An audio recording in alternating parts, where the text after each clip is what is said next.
Assalamualaikum warahmatullahi wabarakatuh. Sahabat muda cerdas mulia di seluruh Indonesia, berjumpa lagi bersama saya Ari Rahmawan, founder Cerdas Mulia Institute dan portal studentpreneur.com. Hari ini kita akan sama-sama membahas tentang mengenal apa itu bisnis model Canvas dan tutorial bagaimana caranya kita membuat bisnis model Canvas yang baik dan benar. Namun sebelum itu, izinkan saya memperkenalkan diri saya terlebih dahulu. Seperti yang sudah sebelumnya, nama saya Rahmawan dan saya adalah seorang yang memiliki passion di bidang edukasi. Saya senang sekali belajar dan suka sharing apa yang saya pelajari, dan juga saya adalah seorang entrepreneur. Saya aktivitas sehari-hari saat ini sebagai pendiri dan direktur di Cerdas Mulia Institute. Cerdas Mulia Institute adalah sebuah lembaga training profesional yang membantu pemuda untuk mereka memiliki kehidupan yang bahagia, berprestasi, berdampak, dan juga mandiri. Kemudian yang kedua, saya juga merupakan founder dan juga kontributor di portal studentpreneur.com. Portal studentpreneur.com ini adalah sebuah website edukasi yang dikhususkan untuk anak muda yang terutama masih kuliah atau masih pelajar yang ingin memulai bisnis sendiri. Dan ketika mereka ingin mengetahui tips dan trik tentang bagaimana caranya membangun bisnis ketika masih sekolah atau masih pelajar, mereka bisa membuka portal studentpreneur.com ini. Banyak banget tips dan trik yang bisa ditemukan di sana untuk para pelajar yang juga ingin menjadi seorang entrepreneur. Saya juga seorang penulis buku bestseller yang berjudul Studentpreneur Guidebook yang diterbitkan oleh Gagas Media di tahun 2013. Sahabat masih bisa mencarinya di toko buku terdekat dan juga toko online. Banyak sekali buku-buku Studentpreneur Guidebook yang masih dijual hingga saat ini, dan sahabat bisa mencarinya baik itu di toko buku offline, terutama di Gramedia, toko Gunung Agung, dan juga apabila tidak menemukan di toko buku yang offline, Anda bisa mencarinya di toko buku online. Dan saya juga seorang blogger yang aktif saat ini sharing-sharing ilmu yang saya pelajari di arirahmawan.net. Jadi kalau sahabat ingin mendapatkan tips dan trik terbaru tentang pengembangan diri dari saya, silakan kunjungi saja blog saya di arirahmawan.net. Selain itu, saya juga seorang dosen dan peneliti di Universitas Indonesia. Jadi karena memang saya senang sekali untuk belajar dan mengajar, saya senang sekali untuk membina orang, maka saya juga sangat senang sekali ketika bisa menjadi seorang dosen, pengajar, dan juga peneliti di Universitas Indonesia. Baik sahabat semuanya, sebelum kita mulai mengenai membahas tentang apa itu bisnis model Canvas, terlebih dahulu mungkin saya ingin membuka dengan sebuah tentang ada sebuah bisnis yang saat ini itu sedang sangat populer dan naik daun. Bisnis tersebut adalah tahu bulat. Nah, ini kalau sahabat tahu ya, kalau sekarang saya ini tinggal di Bogor. Jadi di Bogor dan juga tempat kerja saya di Depok saat ini tuh sedang booming yang namanya makanan tahu bulat itu. Tahu bulat, dan bahkan ada jinglenya juga. Jadi kalau tahu bulat yang sekarang itu mereka jualannya itu dengan jingle atau dengan suara ya. Tahu bulat digoreng dadakan 500-an wow gitu ya. Jadi ini ada cerita pembuka sebenarnya buat sahabat semua yang ingin mengenal bisnis model Canvas dengan lebih baik lagi. Ini ada sebuah tahu bulat, usaha tahu bulat, bisnis tahu bulat yang sebenarnya bisnis ini kalau saya boleh cerita kepada sahabat semuanya itu sudah ada sejak tahun mungkin 2010-an, karena saya pertama kali mencoba tahu bulat di Bogor itu sekitar tahun 2010-2011. Namun jika kita bandingkan dengan saat ini di mana tahu bulat ini sedang sangat booming sekali, muncul sebuah pertanyaan. Ketika dulu di tahun 2010-2011 itu muncul, namun kemudian sempat hilang di tahun 2012-2013, bahkan 2014, kemudian dia bisa muncul lagi di tahun 2015 dan 2016. Pertanyaannya adalah, bagaimana sih cara meningkatkan omset penjualan tahu bulat yang dulunya itu sempat hilang dan kemudian sekarang itu bahkan bisa jadi fenomena lagi? Jawabannya sebenarnya sederhana. Caranya adalah tahu bulat ini dia mengubah model bisnisnya. Jadi si tahu bulat ini ketika dia di tahun-tahun sebelumnya itu sudah berjualan, sudah mencoba dan kemudian mengalami penurunan, dia mencoba untuk membuat model bisnis yang berbeda untuk tahu bulatnya. Apa saja yang diganti di cara model bisnis tahu bulat ini? Yang pertama, yang paling ketara adalah cara pendistribusiannya. Jadi sebenarnya barangnya sama-sama tahu bulat, namun cara pendistribusiannya yang kemudian berbeda.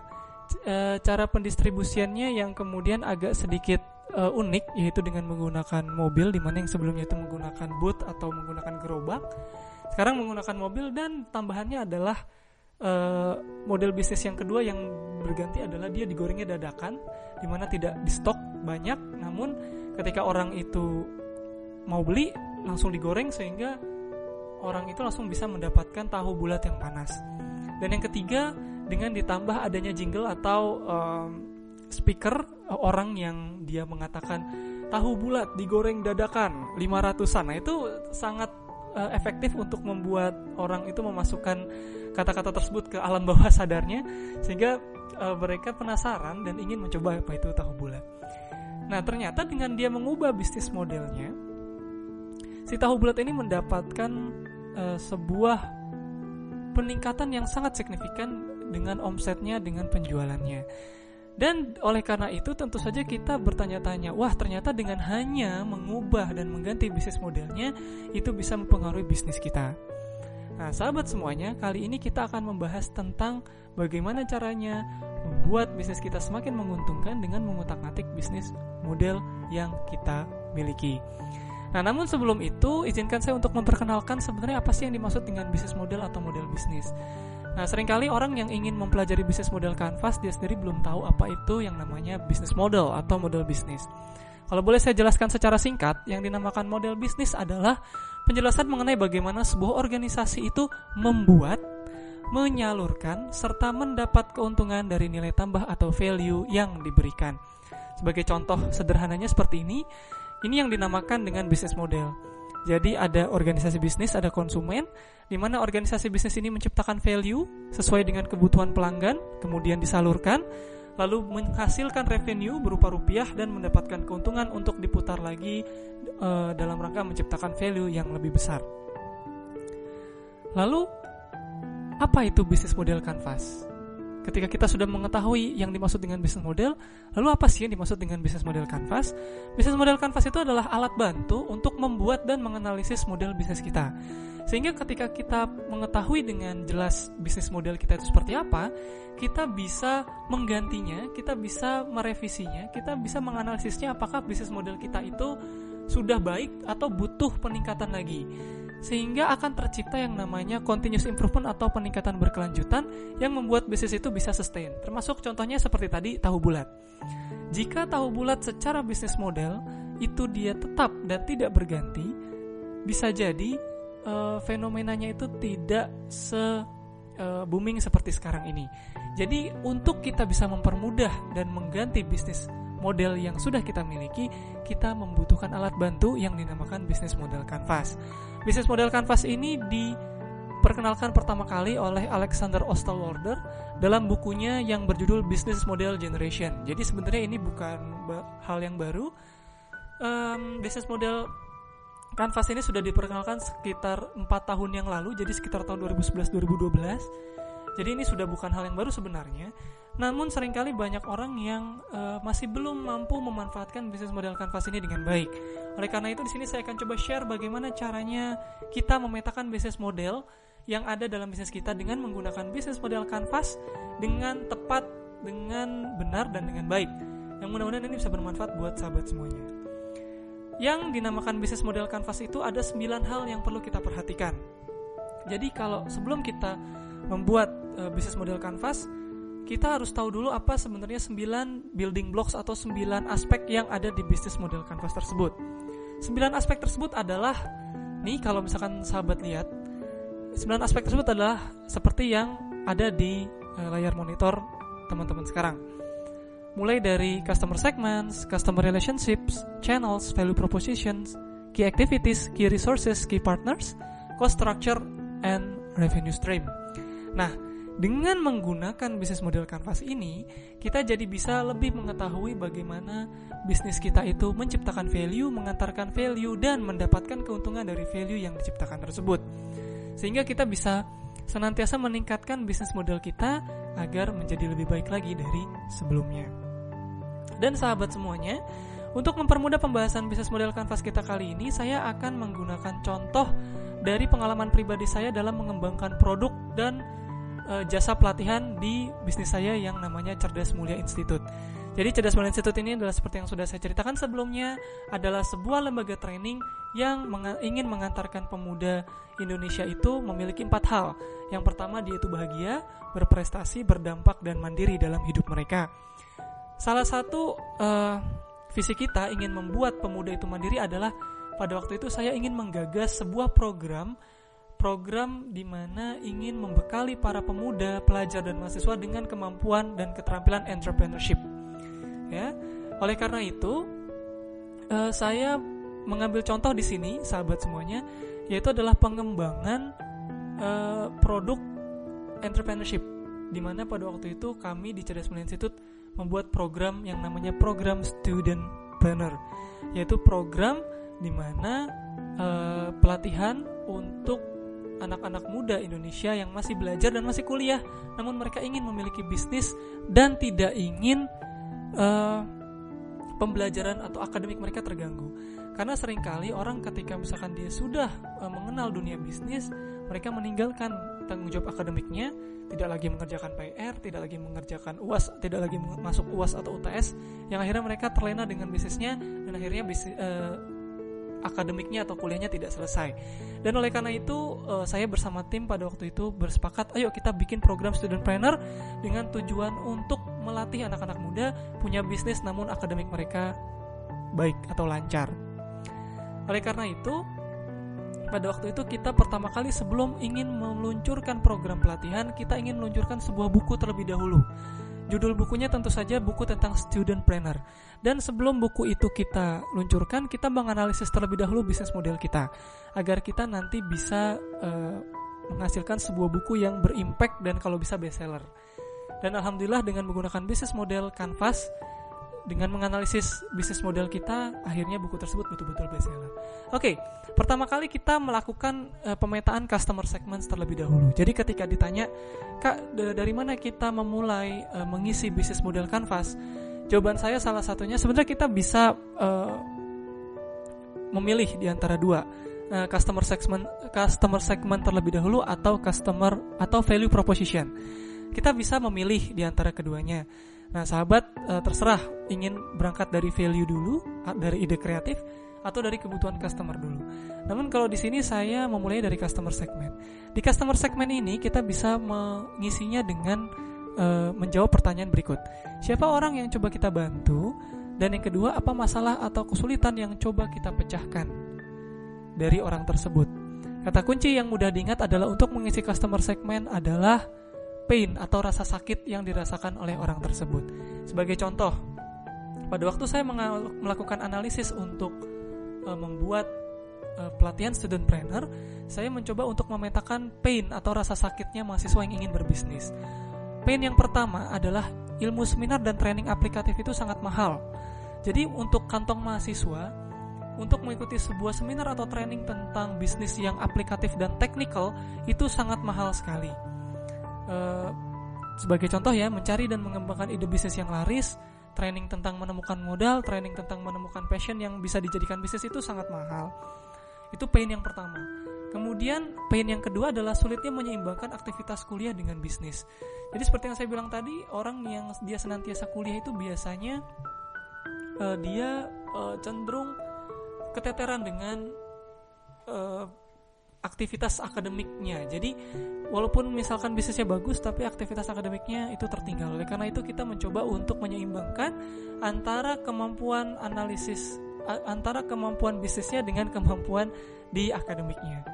Nah, sahabat semuanya, sebelum sahabat memetakan pain atau rasa sakit ini, sahabat harus bisa menjelaskan secara spesifik siapa target customer yang akan dibidik.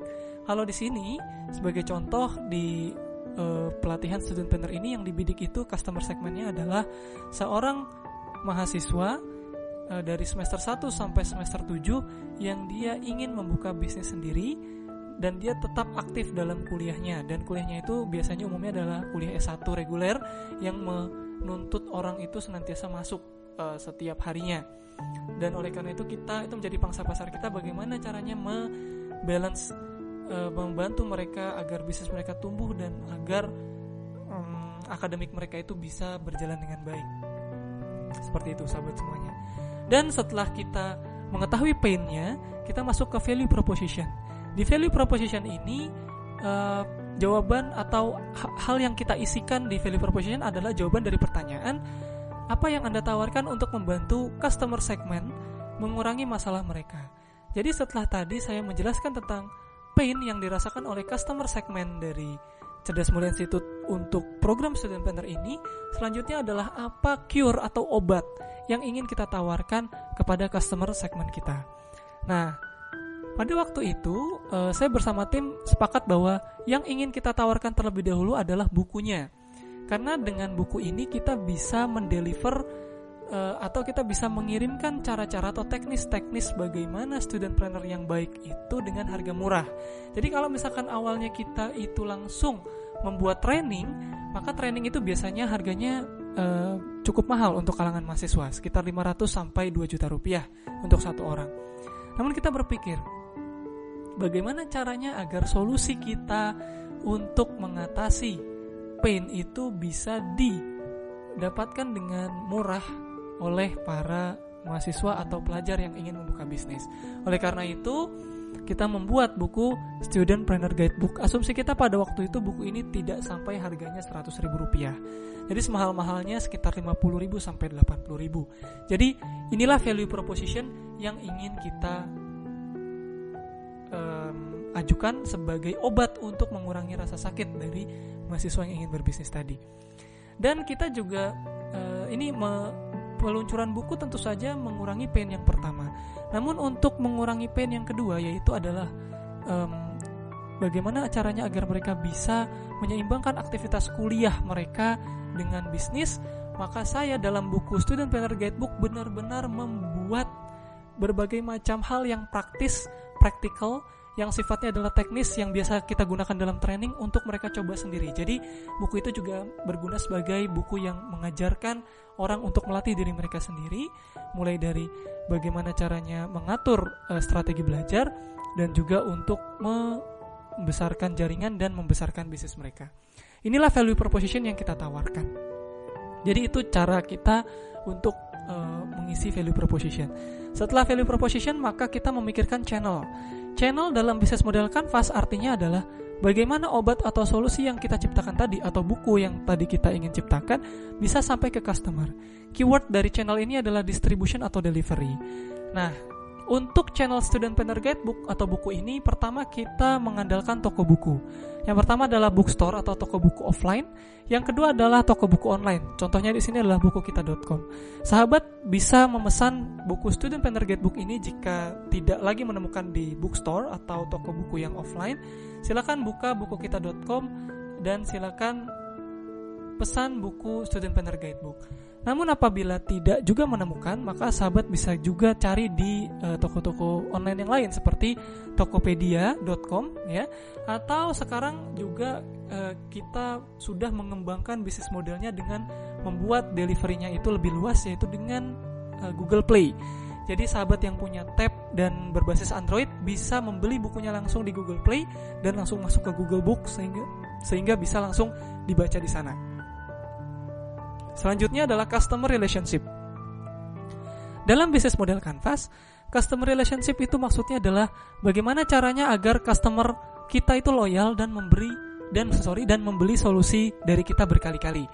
Jadi yang dimaksud dengan customer relationship di sini adalah bagaimana caranya agar customer kita yang tadinya sudah membeli buku Student Planner Guidebook, ketika nanti kita punya program training, ketika kita punya program coaching, itu mereka beli lagi ke kita. Keyword dari customer relationship itu adalah loyalty, fanatics, dan repeatable.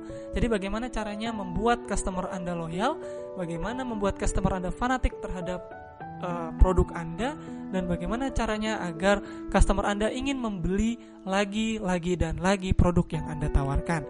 Nah, cara yang saya tempuh di Cerdas Mulia Institute untuk menjaga customer relationship adalah kita mengirimkan email newsletter untuk menjalin silaturahim dan memberikan free online course.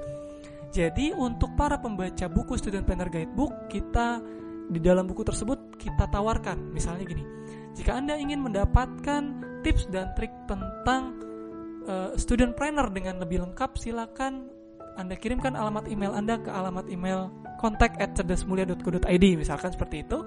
Kemudian kita akan kirimkan secara berkala artikel-artikel atau posting-posting yang berguna untuk meningkatkan kemampuan studentpreneur dalam menjalankan bisnis dan menjaga kuliah mereka.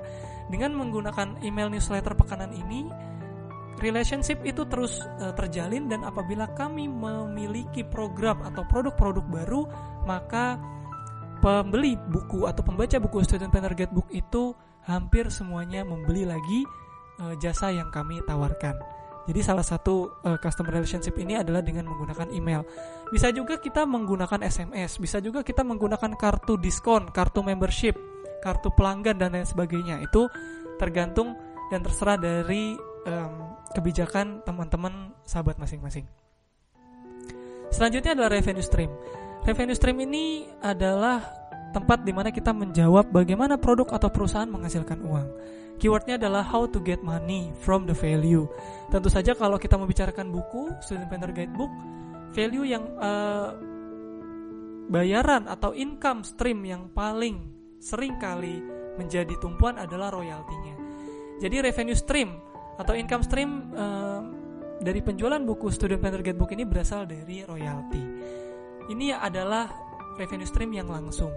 Namun revenue stream yang tidak langsung tentu saja adalah berupa seminar atau in-house training dari para pembaca buku Studentpreneur Guidebook yang mengundang Cerdas Mulia Institute untuk memberikan pelatihan di tempat mereka, sehingga mendapatkan revenue yang lebih besar lagi. Namun itu adalah revenue yang tidak langsung, di mana revenue tersebut bukan langsung berasal dari buku, tapi dari para pembaca buku yang ingin mendapatkan training lebih dalam tentang Studentpreneur.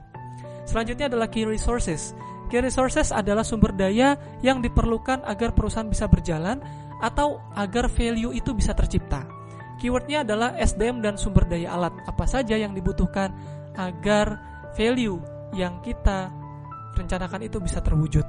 Nah, ini adalah sumber daya utama yang kami butuhkan untuk membuat buku Studentpreneur Guidebook. Jadi misalkan contoh dalam SDM, kita butuh orang-orang ini, kolektor data dan researcher, kita butuh editor dan ilustrator, kita butuh training designer, kita butuh trainer dan fasilitator, marketing dan sales. Itu untuk trainingnya nanti. Namun untuk yang bukunya, itu lebih ke arah kolektor data dan researcher, serta editor dan ilustrator. Toolsnya tidak banyak, toolsnya hanyalah laptop dan internet. Jadi selama ada laptop, yang ada Microsoft Word, lalu ada internet, maka kita bisa membuat buku. Ya, ini adalah sumber daya utama untuk membuat Studentpreneur Guidebook. Selanjutnya adalah key activities. Key activities adalah aktivitas kunci apa saja yang dilakukan oleh key resources agar value tersebut bisa terwujud. Agar kalau dalam kasus ini, agar buku saya bisa jadi atau bisa terbit. Keywordnya adalah operation procedure. Nah, ini adalah aktivitas kunci bagaimana caranya agar kami di Cerdas Mulia Institute bisa menerbitkan buku itu dengan tepat waktu. Aktivitas kuncinya adalah riset dan pengembangan pembelajaran, pembuatan naskah buku, kerjasama dengan penerbit, hingga melakukan training for trainer untuk mempersiapkan akademi Studentpreneur yang akan dijalankan. Itu adalah key activities atau aktivitas kunci. Selanjutnya adalah key partners. Key partners di sini menjelaskan siapa rekanan yang dapat mendongkrak kinerja perusahaan atau siapa rekanan yang dapat membantu kita mewujudkan produk atau value yang ingin kita ciptakan. Keywordnya adalah collaboration and partnership. Di sini Cerdas Mulia Institute dalam rangka mewujudkan buku tersebut dan agar kita ingin buku tersebut tersebar dengan luas, maka kita membuat key partnership dengan 3 pihak yang paling banyak. Yang pertama adalah dengan pihak penerbitan buku, yang kedua adalah kita melakukan kesepakatan dan kolaborasi dengan pers dan media, dan yang ketiga kita juga melakukan kesepakatan dengan komunitas. Dan dengan mereka masing-masing ini kita jadi bisa dengan partnership dengan penerbitan buku, kita bisa diterbitkan secara nasional. Dengan pers dan media kita bisa mengiklankan buku kita dengan gratis karena buku tersebut diulas ya, direview di berbagai koran dan majalah. Dan yang paling penting juga tidak kalah menariknya adalah kita juga menggunakan komunitas sebagai partnership kerjasama untuk buku kita. Beberapa komunitas antara lain adalah TDA Kampus, Komunitas Tangan di Atas, dan juga komunitas ISIC, yaitu adalah International Student Identity Card, di mana dengan pembelian kartu Students International pada waktu itu juga akan mendapatkan diskon potongan harga untuk membeli buku Student Planner Guidebook. Dan dengan kita partnership di 3 ini, boom, buku Student Planner Guidebook itu langsung terjual dengan laris dan menjadi bestseller. Dan yang terakhir adalah cost structure. Cost structure ini adalah hal-hal yang menjelaskan tentang biaya apa saja yang kita keluarkan untuk menjalankan bisnis atau untuk menciptakan value. Keywordnya adalah spending money. Jadi apa saja yang kita habiskan agar value itu bisa kita buat, bisa kita ciptakan, dan bisa kita kirimkan ke customer kita. Oke, ini adalah bisnis model canvas yang komplit dari buku Student Planner Guidebook tadi. Jadi seperti yang sahabat lihat ya di customer segment. Nah, ini nanti yang paling atas di mahasiswa yang ingin memulai bisnis saat kuliah ini, sahabat bisa mendefinisikan terlebih dahulu sebenarnya target customernya itu seperti apa. Semakin lengkap semakin baik. Apakah dia laki-laki dan perempuan, apakah umurnya itu 20-an tahun, 30-an tahun, atau 40-an tahun, apakah dia yang berpenghasilan di bawah 5 juta atau di atas 5 juta, dan lain sebagainya. Kemudian tuliskan pain di bawahnya. Lalu kemudian yang lain, kotak-kotak yang lain itu diisi sesuai dengan yang tadi sudah saya jelaskan sebelumnya. Gitu sahabat. Jadi inilah bagaimana caranya kita mengisi bisnis model canvas dengan baik dan benar. Mudah-mudahan ini bisa bermanfaat buat teman-teman yang ingin menggunakan bisnis model canvas untuk membuat bisnis modelnya menjadi lebih baik dari sebelumnya. Ini adalah contoh video yang bisa teman-teman lihat yang menjelaskan tentang bisnis model canvas. Silakan disaksikan.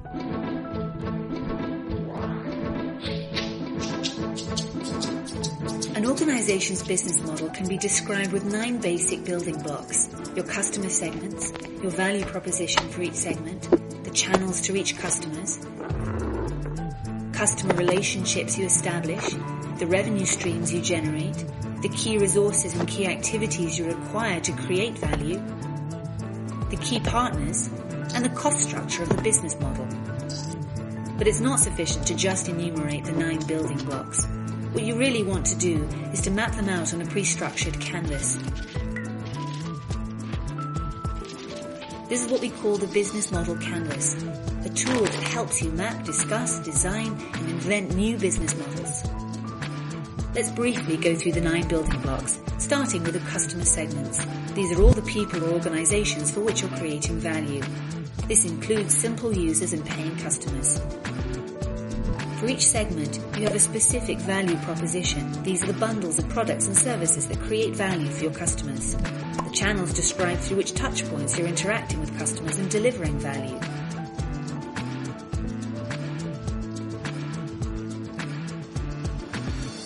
Customer relationships outline the type of relationship you're establishing with your customers.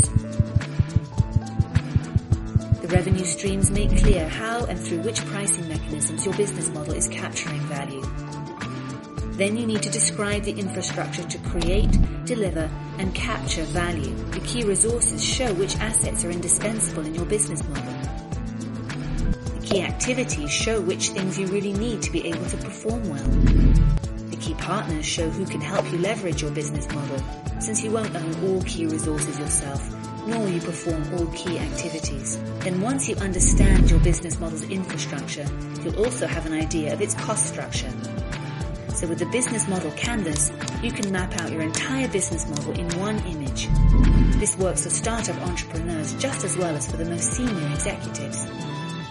Ya, itulah tadi adalah sebuah contoh penjelasan singkat tentang apa itu bisnis model canvas. Dan selanjutnya kita coba ambil contoh ya, misalnya case study di Google. Seperti yang kita tahu, Google itu sebuah perusahaan raksasa di bidang internet ya, yang kita sehari-hari saya yakin pasti membaca blog saya, terus kemudian peserta training saya, dan juga bahkan Anda yang menyaksikan screencast ini pasti tidak terlepas hidupnya dari Google, entah itu pakai Android, entah itu pakai Gmail, entah itu pakai Office, Google Office dan sebagainya, Google Docs, terus Google Slide, terus kemudian Google Spreadsheet dan lain sebagainya. Kita tidak terlepas dari Google. Dan ketika kita coba bayangkan pada saat seseorang diminta, coba lo jelasin bisnis modelnya Google. Tentu yang ada dalam pikiran kita adalah sebuah bisnis model yang sangat kompleks. Kenapa? Karena ya itu tadi, ada handphone, ada di bagian corporate produknya, ada juga yang di bagian untuk internet, ada yang di bagian untuk email, ada yang di bagian untuk office, ada yang di bagian untuk cloud seperti Google Drive, ada yang di bagian untuk advertising, ada yang di bidang video seperti YouTube dan sebagainya. Namun dengan menggunakan bisnis model Canvas, sebuah bisnis model yang rumit tersebut bisa disederhanakan menjadi seperti ini. Jadi ternyata semua hal yang sangat rumit tersebut secara umumnya itu bisa disederhanakan dengan Google Business Model seperti ini. Jadi itulah salah satu kekuatan utama dari bisnis model Canvas, di mana dia bisa melakukan simplifikasi dari sebuah bisnis model yang sangat rumit menjadi sederhana. Dan oleh karena itu kita juga jadi bisa melihat nih, oh iya, bisnis model ini apakah sudah bagus, apakah perlu direvisi, apakah perlu ditingkatkan, atau seperti apa. Karena ketika kita mengetahui bagaimana bisnis modelnya, kita juga jadi tahu bagaimana cara meningkatkannya. Oke sahabat, itu saja dari saya. Sekian, terima kasih. Mudah-mudahan bermanfaat tutorial bagaimana membuat bisnis model Canvas pada kali ini. Bagi Anda yang ingin berkomunikasi dengan saya, silakan add saya dan mention saya di Twitter @arirahmawan.net, di @arirahmawan, atau kalau mau ke blog saya di arirahmawan.net. Dan apabila ingin Instagram juga saya ada di @arirahmawan. Setelah sesi ini berakhir, silakan berikan kesan dan pesanmu dengan mention ke akun Twitter @arirahmawan untuk menjalin silaturahim. Mudah-mudahan bermanfaat dan mudah-mudahan kita bisa berjumpa di workshop bisnis model Canvas berikutnya. Bagi Anda yang ingin mengundang, silakan BBM saya di 2BE3DD26. Tentu saja mengundang untuk memberikan workshop bisnis model Canvas. Sekian, terima kasih, mudah-mudahan bermanfaat. Assalamualaikum warahmatullahi wabarakatuh. Salam cerdas mulia.